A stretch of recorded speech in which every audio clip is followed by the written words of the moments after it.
Sobat Wongkaum, karirnya tidak selalu mulus, terutama bersama timnas Italia. Tapi cukup sering pula dia menuai sukses, apalagi selama berseragam AC Milan. Ya, dia adalah Demetrio Albertini. Ya, Italia sejak dulu kala memang selalu melahirkan pesepak bola terbaik tiap tahunnya. Tidak peduli bagaimana prestasi negara atau klub-klub di sana, ada saja pemain bintang yang muncul dan melegenda. Satu nama yang masuk dalam daftar tersebut adalah Demetrio Albertini. Peran vitalnya sering diabaikan banyak orang, tapi pengaruhnya di lapangan benar-benar nyata dirasakan kawan maupun lawan. Albertini adalah legenda AC Milan. Dia lahir dan besar di kota Milan. Dia mengawali karir sepak bola sejak berusia 11 tahun.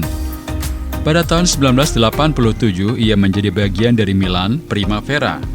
Dan dari sanalah bakat luar biasanya tercium oleh pelatih legendaris Italia, Arrigo Sacchi. Setahun berselang, Arrigo Sacchi meminta sang gelandang untuk bergabung dengan tim utama I Rossoneri. Memang, tahun pertama tidak berlangsung mulus, karena dia hanya sekali dimainkan. Itu pun sebagai pemain pengganti saat klubnya menang 4-1 atas Como. Kendati begitu, Albertini tidak berkecil hati. Sadar dengan kapasitasnya sebagai pemain muda, ia tetap menikmati kesempatan langka, kesempatan yang tidak semua pemuda 17 tahun bisa mendapatkannya. Semusim kemudian, pemain yang baru berusia 17 tahun itu meninggalkan kota kelahiran. Ia merapat ke Padova di Serie B sebagai pemain pinjaman. Dan ketika kembali lagi ke San Siro musim 91-92, petualangan penuh kesuksesan Demetrio Albertini dimulai. Jika ada pemain yang paling tenang selama 90 menit di lapangan, Albertinilah salah satunya. Ketenangannya dalam menguasai bola tidak tertandingi oleh siapapun. Tak heran jika sang gelandang dijuluki Il Metronomo. Selama era Fabio Capello, dia adalah motor permainan. Bersama Marcel Desailly, ada kalanya dia mengatur semuanya. Dia adalah jembatan permainan dalam formasi 4-3-1-2 atau 4-1-4-1 ala Fabio Capello. Dari sentral permainan dia menghubungkan lini belakang dengan lini depan.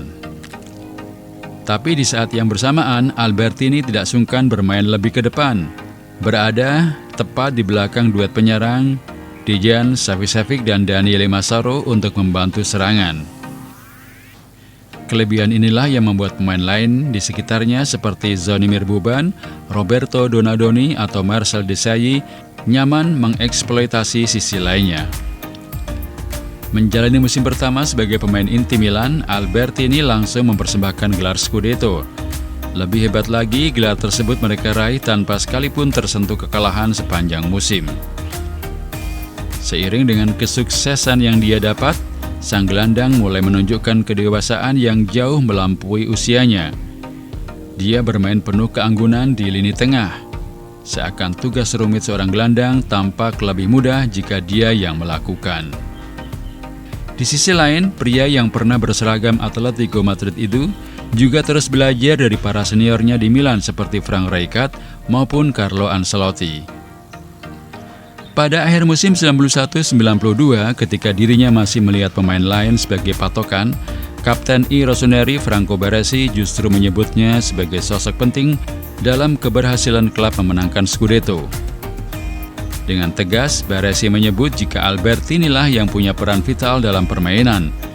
Bahkan menurutnya justru Ancelotti yang memberikan ruang untuknya bergerak di lapangan. Puncak kegemilangan Albertini bisa dibilang terjadi pada musim 93-94. Musim tersebut dia membawa AC Milan hat-trick Scudetto dan lolos ke final Liga Champions untuk kedua kalinya secara beruntun. Setelah musim sebelumnya kalah dari Marseille di final, I Diavolo Rosso tidak mau mengulang cerita serupa. Tanpa mencetak gol atau assist, Albertini adalah sosok sentral dalam skema menyerang dan menjaga stabilitas pertahanan tim. Hasil akhir AC Milan di luar dugaan menang 4-0 atas Barcelona yang ketika itu lebih diunggulkan. Hasil mencolok ini lantas membuat pelatih Barca, Johan Cruyff, terperangah. Dia tidak mengerti apa yang terjadi di lapangan. Menurutnya tidak ada yang salah dengan performa Ronald Koeman dan kawan-kawan. Demetrio diberi debut di AC Milan oleh Arrigo Sacchi pada tahun 1988.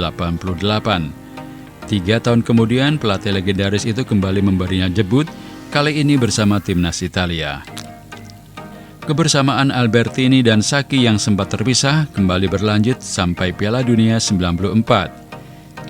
Ketika itu Italia dipenuhi pemain-pemain top seperti Paolo Maldini, Franco Baresi, Roberto Baggio hingga Gianluca Pagliuca. Akan tetapi tetap saja yang menjadi titik tumpu permainan ada pada Demetrio Albertini. Walau begitu, perjalanan Gli Azzurri di Amerika Serikat tidak terlalu mulus. Mengejar titel Piala Dunia keempat, Italia sudah ditunggu Brazil di Pasadena.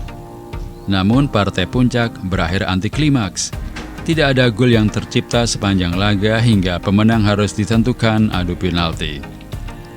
Albertini memang mencetak gol pada adu penalti, tetapi Italia harus tertunduk lusuh setelah eksekusi terakhir Roberto Baggio melayang ke udara.